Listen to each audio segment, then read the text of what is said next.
Estamos de vuelta, continuamos.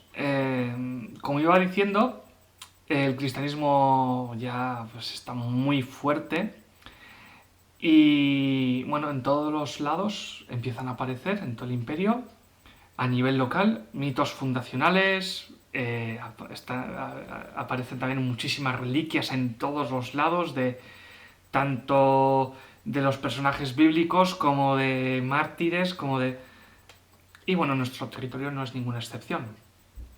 Eh, Estas leyendas, estos mitos, eh, son de carácter hagiográfico. Hemos hablado mil veces, escritos mucho después de, de que sucediesen los hechos, supuestamente, sí, por lo tanto, con pinzas. Bien, la primera de ellas nos lleva, bueno, os he puesto aquí una, no comentaremos todas de una en una, pero más o menos, la primera de ellas la voy a comentar porque es así más vistosa. Eh, una versión dice que, bueno, en la Civitas Basática, la actual Bazas, una mujer fue a Tierra Santa y trajo sangre de San Juan Bautista, ¿sí? Que se había guardado cuando fue martirizado en el siglo I y de que esta mujer trajo y que, bueno, pues se erigió una iglesia y se adora esa reliquia. Luego otra versión dice que ella misma presenció en los años 30 después de Cristo el martirio de San Juan Bautista y de que trajo de ella, bueno, recogió en un balde la sangre y que trajo, bueno, a ver, estos con pinzas, lo dicho, ¿sí? Es verdad que la Catedral de Bazas está dedicado a San Juan Bautista. Bueno, también hay pues muchos más, como el San Severo, que ya hemos mencionado, sí. Eh, bueno, pues San Severo ya hemos dicho, pues al final en la lucha contra unos piratas bárbaros paganos fue martirizado, le cortaron la cabeza y bueno, pues claro, en vida también hizo varios milagros, pues sanaciones milagrosas, evangelizó muchos territorios, sí, una vida muy santa. Y después de degollado, con la cabeza ya fuera del cuerpo, hizo un último milagro, se cogió la cabeza bajo el brazo y se fue caminando hasta el lugar donde quiso ser enterrado. Y parece ser que en ese lugar se erigió la abadía de San Severo, ¿sí? De San Sever, que está hoy en día en las Landas. Bueno, tenemos también muchos mitos fundacionales y de reliquias de otros, os he puesto aquí solo algunos, hay más, de otros santos, sí, pues se repite mucho, sí. Los milagros que realizan en vida, los milagros que también realizan después de muertos y después de enterrados, sí, ya que sus tumbas se convierten en lugares de peregrinación para aquellos que buscan curarse de enfermedades, de heridas, bueno, lo dicho. Y bueno, pues tenemos también los mártires los santos mártires de Calahorra, sí, Emeterio y Celedonio, que al parecer también el lugar donde fueron martirizados, a orilla del río, al lado en las afueras de la ciudad, donde se erigió una pequeña capilla, que hoy en día se piensa que es la Catedral de Calahorra, ¿sí? Pues también parece ser que se convirtió en un lugar de peregrinación, claro, a nivel local, provincial como mucho, sí, de devotos que buscaban sanarse. Y bueno, pues lo que hemos comentado antes también, las peregrinaciones a Tierra Santa también, pues cada vez fueron más habituales. Y a otros lugares santos. Tenemos a comienzos de los años 60 un caso bastante curioso en el Valle del Ebro, en el Valle Medio del Ebro. La situación de la península ibérica ahora es bastante, bueno, relativa, ¿sí? Algunos de los bárbaros que la ocuparon a comienzos del siglo pues han sido o aniquilados o expulsados. Los suevos fueron arrinconados donde los veis, en Galaequia y parte de Lusitania. Y ¿quiénes fueron los encargados de barrer a estos bárbaros? Los visigodos, que ahora son aliados de Roma. ¿Qué pasa? Que estos territorios que son liberados, digamos, por los visigodos establecen guarniciones visigodas. Entonces, en teoría son de Roma, pero vaya, los contra los visigodos, ¿sí? Entonces tendríamos aquí la franja en morado, que sería eso, pues lo que el emperador controlaría de verdad, sí, en esta época, más o menos. Resulta que las cartas dicen así: in última parte nostra provincia, ¿sí?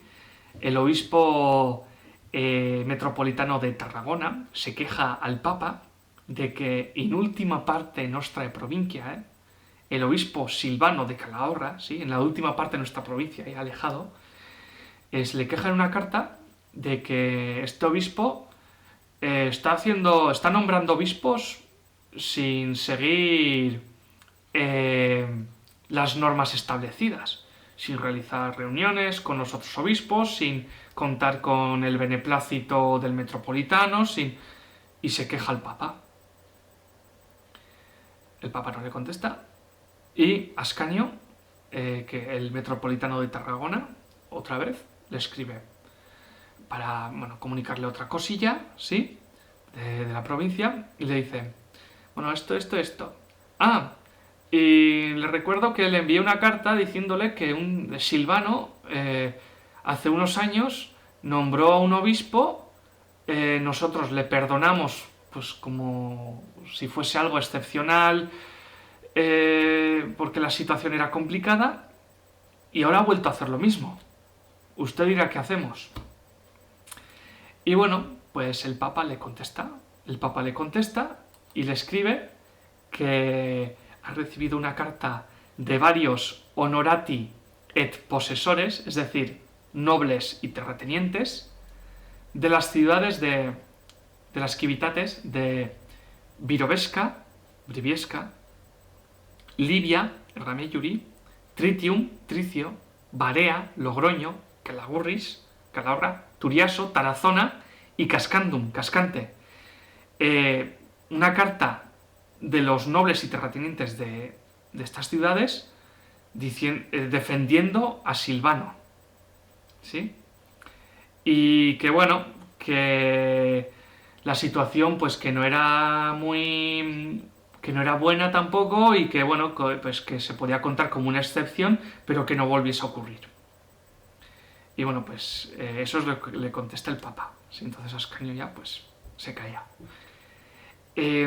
Todo esto son 3 cartas, y bueno, al parecer pues más allá de este problemilla entre obispos, pues no nos dirá nada más, ¿no? Pero en realidad sí que nos documenta que el cristianismo estaba muy avanzado, muy institucionalizado, y sobre todo entre los nobles y terratenientes del Valle del Ebro, ¿sí? Cómo defienden al obispo, todos estos nobles, y bueno, muestra cómo, vaya, que el cristianismo ya abarcaba sus vidas no solo sobre el papel, ¿sí? Que ya, vaya, estaban muy cristianizados. Tenemos varias misiones evangelizadoras, algunas son míticas, ¿sí? Pues como la de Gala, aquella mujer que fue al martirio de San Juan Bautista y que volvió a Bazas y que hizo una iglesia. Bueno, vale. Saturnino y Fermín, lo mismo. Eutropio Presbítero, en la clase sobre los idiomas que vimos, eso, pues qué lenguas hablaban en el territorio, vimos que Eutropio Presbítero, que era un religioso que evangelizaba zonas montañosas del norte de Hispania, no sabemos dónde, y que se pensaba que era aquitano, por lo tanto, pues los Pirineos, decía como en una carta alababa a una mujer y a su hermana, que bueno, a pesar de estar pues enfermas, como seguían evangelizando a los bárbaros montañeses en su propia lengua, sí. Y dijimos que podía tratarse de vascones, vaya. No sabemos. Orencio de Auch también, pues realizó, también, aparte de los milagros, de las evangelizaciones, también hay exorcismos. Este Orencio de Auch, en un monte que no sabemos dónde está, cerca de Auch, dice, realizó un exorcismo de un templo pagano, si no sabemos nada más. Y bueno, tenemos también más casos, ¿sí? Y bueno, también oriundos, gente del territorio que fue fuera en misión religiosa, ¿sí? Tenemos Filiberto de Jumièges, que era oriundo de Eaus, aunque su padre era de Aire-sur-l'Adour, y que bueno, pues fue un hombre, fue un religioso bastante poderoso, estuvo en la corte de los reyes merovingios y bueno, estuvo sobre todo pues en Italia y en el norte de lo que hoy es Francia.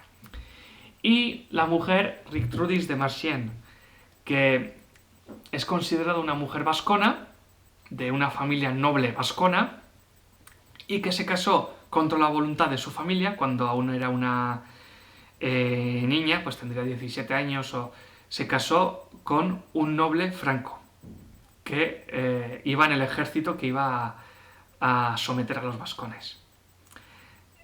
Bueno, os lo he dicho, contra la voluntad de su familia, y bueno, pues se marchó con este noble a sus posesiones, al norte de Francia, a vivir.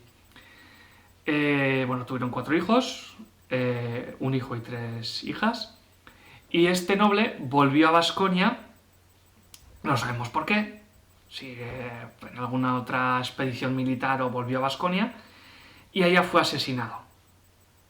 Y no sabemos por quién, ¿no? La biografía está escrita 150 años más tarde y bueno, tampoco hay muchos detalles. Fue asesinado, pues, seguramente pues, por los familiares de Rictrudis. Y bueno, Rictrudis, apenada, el rey franco la intentó casar otra vez, esta dijo que no, se metió a monja y llegó a ser abadesa de Marchienne junto con sus 3 hijas. Y bueno, pues luego fueron santificadas. Y su hijo también. Lo dicho, pues muchas misiones evangelizadoras, pero no es algo peculiar de Vasconia. Vaya, esto sucede en todo Occidente. Y bueno, pues tenemos, la arqueología nos muestra los primeros templos cristianos, ¿sí? Bueno, pues ya sabemos, el siglo V fue un poco convulso, después vinieron los visigodos arrianos, que no se cristianizarían hasta el 589, pero vemos que antes de eso también, pues que ya existían lugares de culto cristiano. En rojo os he puesto los obispados, que serían el de Calahorra y Tarazona los primeros. El de Pamplona, a partir del 589 sabemos que había un obispo, pero no sabemos si había antes. Pero debajo de la catedral sí que se han encontrado restos de un templo cristiano. Sí, no sabemos si sería, lo dicho, la sede del obispo o una iglesia más humilde. Y bueno, el obispo de Bayona pues es bastante más tardío, pues ya del siglo IX, sí, ya muy tardío. Y en morado os he puesto pues otros indicios de culto cristiano. Sí, pues tenemos en Guipúzcoa la cueva de Iruaxpe-Iru, en Arechavaleta, donde se encontraron cerámicas paleocristianas. Y bueno, parece ser que fue un lugar de una cueva sepulcral, no sabemos. Lo mismo en Abaunz, en Arraiz, ahí en la Ultzama, de Pamplona para arriba. En Álava pues tenemos la iglesia de Alegría Dulantzi. En la necrópolis de Aldayeta se encontró también pues una cruz. En una necrópolis de... eso ya es siglo VI, VII. En otra necrópolis de Pamplona también se encontraron símbolos cristianos. Y ya bueno, en la ribera pues hay pues más, sí, pues tenemos en Salinillas de Buradón, en Álava. Tenemos aquellos posesores y terratenientes que hemos dicho en Barea, en Calahorra, en Cascante. Se encontraron restos también de una iglesia, parece ser que es una iglesia en Alfaro, en Villafranca también, de Navarra, ¿sí? Y bueno, en naranja ya os he puesto pues ya los que ya van siglo VIII, noveno, ¿sí? Pues tendríamos, bueno, los veremos a continuación, ¿sí? Pero tendríamos eso, pues San Miguel de Aralar, San Quirico en Navascués y bueno, etcétera. Aquí tenemos la cueva de Iruaxpe, ¿sí? En la de Chavaleta, y la catedral de Pamplona. En San Pedro de Iromendi, en Bidania-Goiat, se encontró lo que parece ser la iglesia más antigua de Guipúzcoa. Bueno, en Arechavaleta, en la cueva de Iruaxpe, no sabemos lo que había, pero en San Pedro de Iromendi sabemos que en el siglo VIII sí que había un pequeño templo. Aquí vemos algunas fotos, ¿sí? Pues junto con una necrópolis y todo. Y tenemos la ermita de Amaixantalen, de Santa Elena.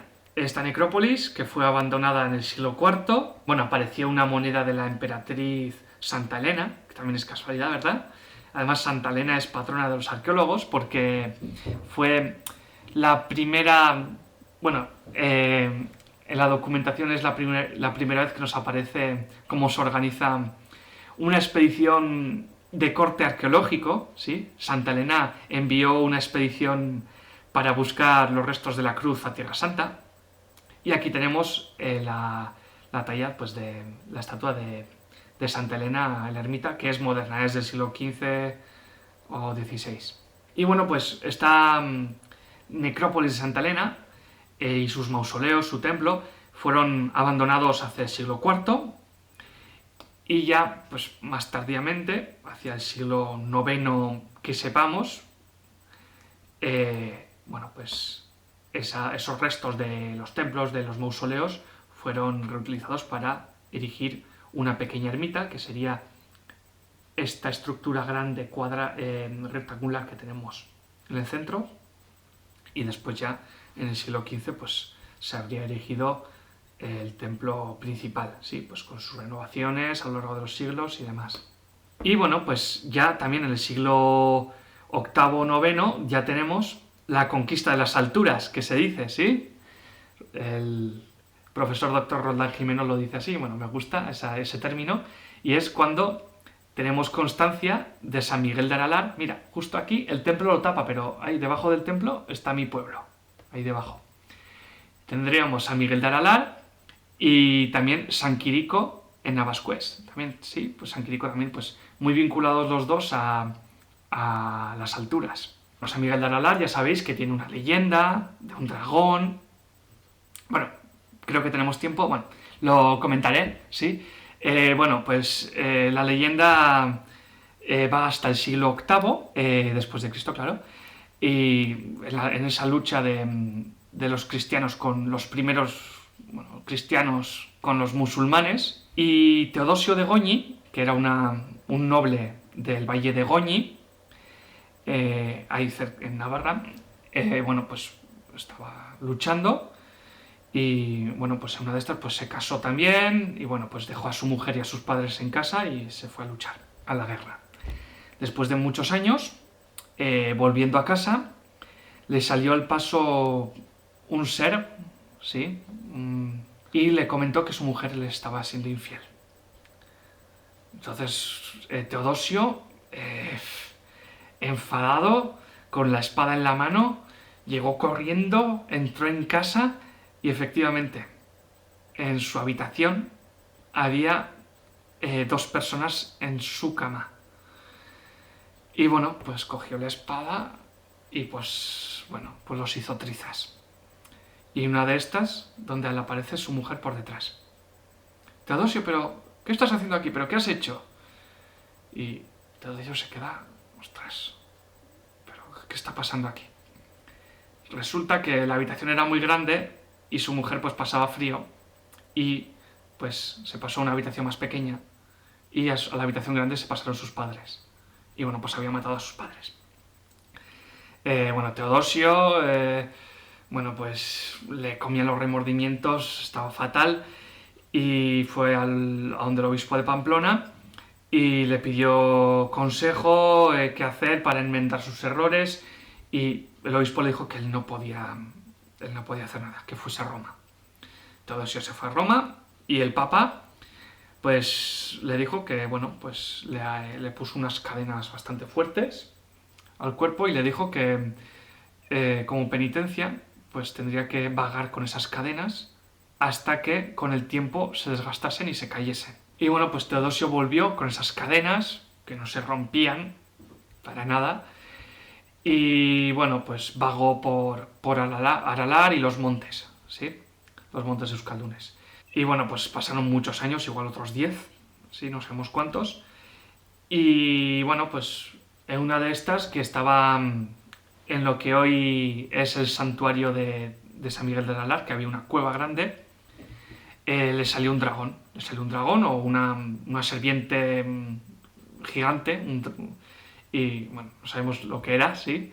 Y bueno, pues Teodosio empezó a rezar a San Miguel y en una de estas San Miguel bajó con una espada, mató al dragón y le rompió las cadenas a Teodosio. Y bueno, pues es por eso que Teodosio, bueno, pues erigió ahí lo que hoy es el santuario de San Miguel de Aralar. Sí, es un mito muy bonito. De hecho, si vais cuando se pueda, si vais al santuario, pues están sus cadenas colgadas, sus supuestas cadenas que, bueno, o sea, ya se sabe que son de época medieval bastante más tardías, sí, pero bueno, ahí está el mito. Y hay un agujero también, efectivamente, debajo del santuario hay una sima, sí, hay una cueva grande, y hay un agujero en la pared que metes la cabeza y bueno, pues no se ve nada, está todo oscuro, pero el viento pues hace un ruido y pues dicen que bueno, si prestas atención oirás al dragón y bueno. Con todo esto, bueno, pues es un ejemplo más de esos mitos fundacionales, de la llegada del cristianismo y de la conquista de las alturas, ¿sí? San Miguel de Aralar, si habéis ido alguna vez a Aralar, si conocéis un poco Aralar, sabréis que está plagado de dólmenes y de menires y bueno, justo casi en el medio tenemos a San Miguel de Aralar, por lo tanto podríamos pensar que ahí habría también algún templo pagano que fue cristianizado, ¿sí? Bueno, ¿y la arqueología qué nos dice? Pues se han encontrado restos del siglo IX, sí, pues unos restos de muros, puede que fuese atacado, no sabemos si por musulmanes, sí, no sabemos, sí, del siglo IX, se piensa que por musulmanes, alguna campaña que hicieron sobre el reino de Pamplona, sobre el recién nacido reino de Pamplona, igual todavía no lo era. Eso lo he dicho, ¿no? Pues muchos mitos fundacionales pues a lo largo del territorio, que es cosa normal en toda la Europa occidental. Y de esta época también tenemos las primeras referencias al Camino de Santiago. En Santiago, en Compostela, perdón, en el siglo IX, pues 800 y pico, se encontró una tumba que parece ser fue de algún noble, pues una tumba bastante lujosa. Y bueno, pues interpretaron que sería la tumba de Santiago, pues según los textos religiosos, pues hizo una parada en la península ibérica y bueno, puede que hubiese muerto ahí y bueno, pues interpretaron como su mausoleo. Y nada, pues empezó así la peregrinación a Santiago, que pasaba por Baskonia, ¿sí? En un primer momento se utilizó la ITER 34, en la calzada Astorga-Burdeos. Pero ya a comienzos del siglo X,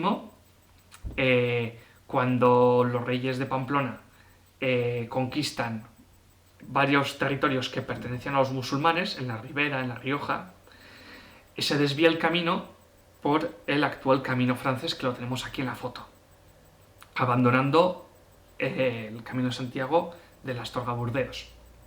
Bueno, pues ¿por qué? Bueno, pues para repoblar los nuevos territorios, para cristianizarlos, para dinamizarlos también económicamente.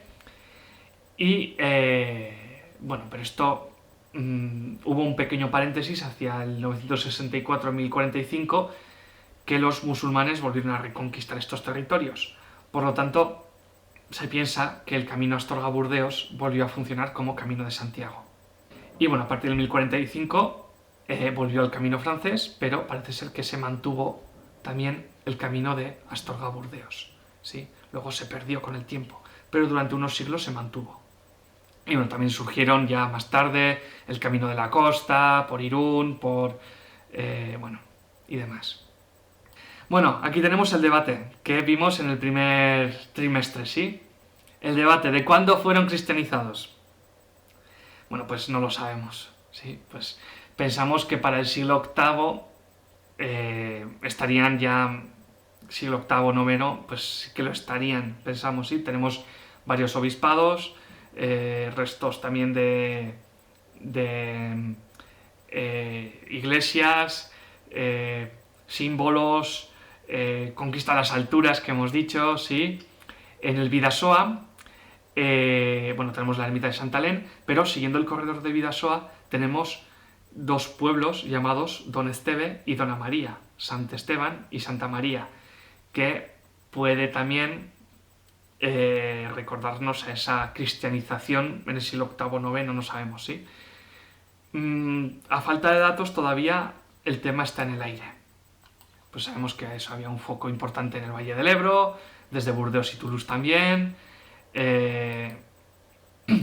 y además el paganismo que se realizaba, ¿qué paganismo sería? ¿Sí? El romano, habrían vuelto al paganismo de todavía existir, al paganismo anterior al romano. Bueno, yo pienso que sería el tradicional romano, pero esto a falta de datos pues todavía queda en el aire, ¿sí? Y ya un último guiño, ya que el museo está en Irún, y bueno, ya que este año pues Irún se va a quedar sin San Marciales, también pues un guiño a la figura de San Marcial, ¿sí? Bueno, San Marcial fue un obispo de Limoges, ¿sí? Bueno, pues en época romana, bueno, su tumba luego, pues, bueno, fue enterrado ahí, y bueno, pues tiene un pequeño vínculo con Baskonia. Porque sabéis que la ermita de San Marcial de Irún pues es bastante tardía, es del siglo XVI.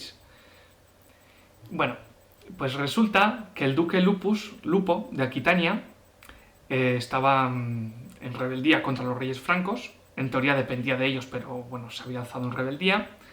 Y bueno, pues empezó pues, a atacarles y en una de estas conquistó la ciudad de Limoges. Imagino que se pronuncia así. Limoges, ahí lo he puesto en el mapa. Y bueno, pues sometió la ciudad, obligó a que le jurasen fidelidad y en una de estas entró al mausoleo de San Marcial y vio su tumba, que estaba pues lujosamente decorada y con un ajuar muy rico, y bueno, pues decidió, bueno, pues saquearla. Empezó a coger pues las ofrendas hechas a San Marcial para él, y en una de estas apareció un hombre con una espada y bueno, pues le dio un golpe tremendo en la cabeza al duque Lupus. Y bueno, pues el duque Lupus, pues bueno, pues casi inconsciente, sus hombres le auxiliaron y bueno, en una de estas, bueno, pues se pensó que una especie de lámpara de aceite que estaba encendida en la tumba de San Marcial, que podía curarlo milagrosamente porque tenía propiedades curativas, según la leyenda. Y bueno, pues le echaron ese aceite en la brecha que le habían hecho en la cabeza, y bueno, pues de esa brecha salieron humo y fuego, y parece ser que sobrevivió. Si no tenemos constancia de que murió.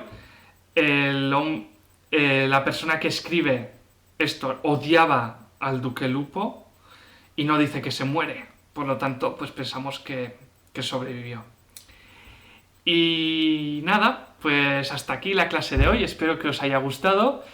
Adjuntaré algo de bibliografía que encuentre así gratis en internet. Y nada más, hasta la semana que viene. Adiós.